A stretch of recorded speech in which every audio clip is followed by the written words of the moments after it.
Based on the information we have garnered so far, sometime about 11:15 this morning at the BERYLLIUM office on Blake Road,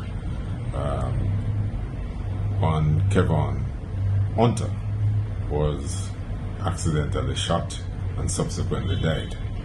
The information coming to us is that one security guard was in the process of holstering his firearm while sitting in a truck.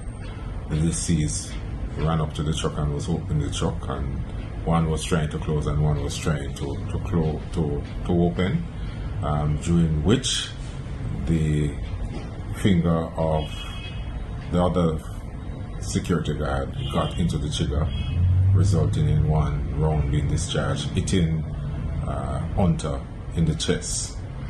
He was rushed to the Kingston Public Hospital, and whilst undergoing treatment, he died.